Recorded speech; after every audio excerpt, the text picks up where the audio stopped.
Bonsoir, voilà, on débute la semaine avec des étirements. Voilà, on va faire du stretching ce soir. Donc on va étirer tout ce qui est hanche, arrière de cuisse, mais aussi le dos. Donc vous le faites à votre niveau, sans forcer. Sachant que je suis un très mauvais exemple. Voilà, donc on va faire des petits mouvements déjà pour bien échauffer les hanches, à part si on a déjà fait un peu de gym avant pour s'échauffer. Ça, c'est une séance qu'on peut faire en fin de cours, en fin de séance, si on a travaillé les cuisses, etc. Ou qu'on peut faire isolé à un moment donné, même pendant 5 minutes, 2 minutes, 3 minutes, c'est toujours ça de prix. Mais en tout cas, si vous n'êtes pas chaud, il faut s'échauffer avant. Voilà, donc on fait des petits mouvements. Moi, je suis déjà chaud parce que avec Sacha, mon fiston, on a déjà joué au tennis de table dans la maison. Voilà. Hop. Ensuite, donc si je peux, je vais tendre mes jambes.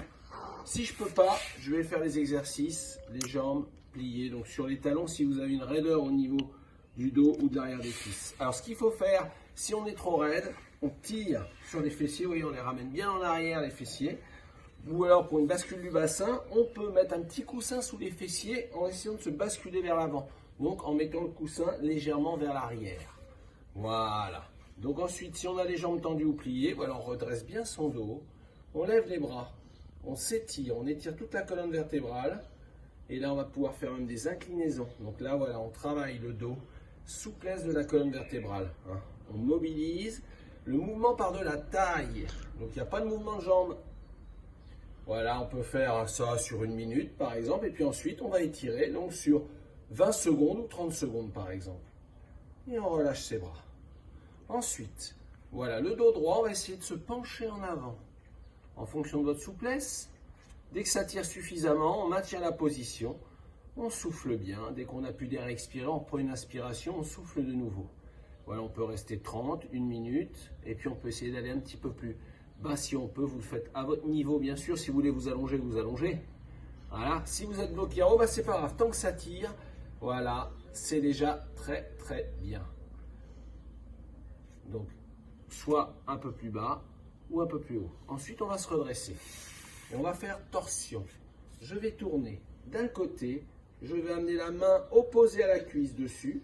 La main opposée en arrière. En fait, le bras arrière, ça te tuteur.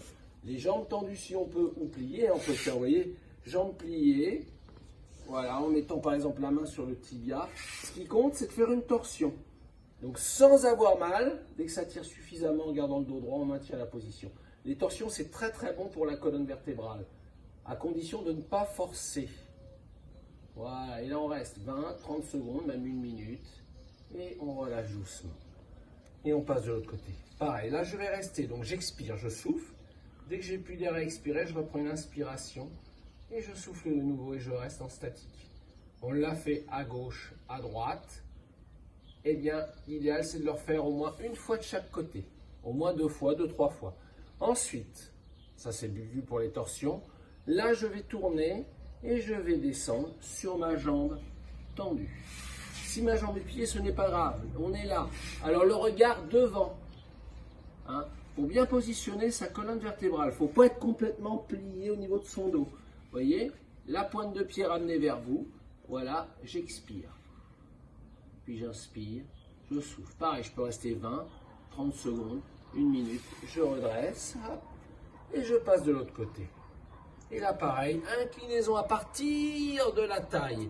Je descends, je regarde devant et je reste. Soit la jambe tendue, soit la jambe pliée. Si vous ne pouvez pas le faire, jambe tendue. Vous le faites surtout à votre niveau en fonction de votre souplesse et de vos capacités.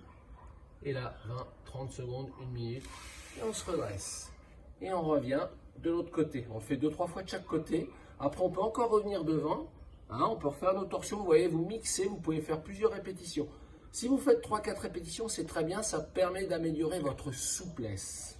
Alors, ensuite, on ramène les jambes tranquilles et on décontracte. Voilà, le but, c'est d'améliorer la souplesse, la mobilité.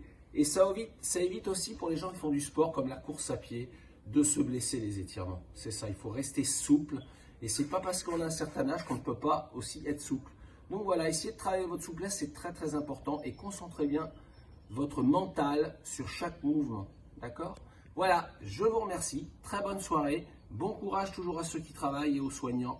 Et à demain pour la prochaine vidéo. Et restez au top.